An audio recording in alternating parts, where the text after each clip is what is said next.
माफियाओं का हेड, पूर्वांचल का सरगना, खौफ का दूसरा नाम, जिसका काम ही खौफ कायम कर अपने जुर्म के सल्तनत को और बढ़ाना था। गुंडा टैक्स, रंगदारी टैक्स और ठेका टैक्स उसकी आय का जरिया था, जिसके खिलाफ 65 केस दर्ज थे। हत्या, लूट, डकैती, अपहरण, रंगदारी उसके लिए जैसे कोई तमगा था। ये पहचान है माफिया की, जिसका नाम मुख्तार अंसारी है। ये नाम ही काफी था लोगों में खौफ फैलाने के लिए, जिसके आतंक से पुलिस भी डरती थी। उससे सवाल करने से पहले 10 बार सोचती थी। कभी वो दंगा वाले दौर में भी खुली जीप में घूमता तो कभी मूंछों पर ताव देकर निकलता। राजनीति में जब हाथ आजमाया तो कभी हारा नहीं। आज वो शख्स, उसका डर हमेशा हमेशा के लिए खत्म हो चुका है। बांदा मेडिकल कॉलेज में गुरुवार को मुख्तार की मौत हो गई।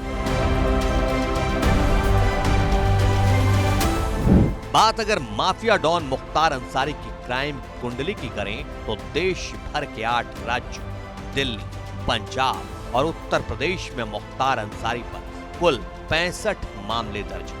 आपको बता दें कि 19 साल से जेल में बंद मुख्तार अंसारी को पिछले 1.5 साल में 8 मामलों में सजा हो चुकी थी। लेकिन ये उसका पारिवारिक पेशा नहीं था। उसके दादा अंग्रेजों से लड़े थे। उसके नाना महावीर चक्र विजेता थे। फिर ऐसा क्या हुआ कि कांच की गोलियों से खेलने वाला मुख्तार जवानी की दहलीज लांघते ही बंदूक की गोलियों से खेलने लगा। इतने रसूखदार खानदान का वारिस मुख्तार खौफ का दूसरा नाम कैसे बन गया? दरअसल कॉलेज में किताब के बजाय उसे खेल कूद और हथियारों से लगाव था।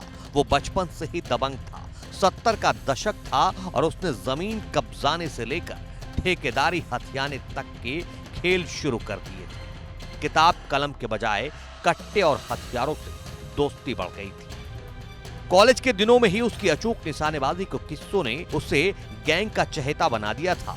उसकी असाधारण लंबी कदकाठी उसे अलग पहचान देती थी। कहते हैं इसी दौर में मुख्तार अंसारी की कॉलेज के दिनों में साधु सिंह से दोस्ती हो गई थी और वो मकनू सिंह गैंग से जुड़ गया। इसी बीच 1980 में सैदपुर में एक प्लॉट को लेकर मकनू सिंह और साहिब सिंह गैंग के बीच खूनी संघर्ष हुआ। तब मुख्तार अंसारी भी अपराध की दुनिया में एंट्री कर चुका था। कहते हैं जमीन के लिए इतनी लाशें गिरी कि उन्हें गिनना मुश्किल था। उस वक्त खूनी संघर्ष में 2 परिवारों के बीच पुरुष ही नहीं बचे थे, सिर्फ विधवाएं ही गिनी जा सकती थी। न सुनना मुख्तार को सख्त नापसंद था। उसकी दहशत इस कदर थी कि कोई उससे आंख मिलाने की जुर्रत नहीं करता था।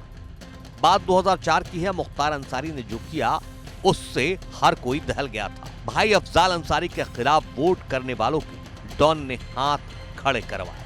जिन लोगों ने हाथ खड़े कर दिए उनके हाथों के बीचों बीच निशाना साध कर गोली मार दी गई। यह आतंक की नई खूनी इबारत थी।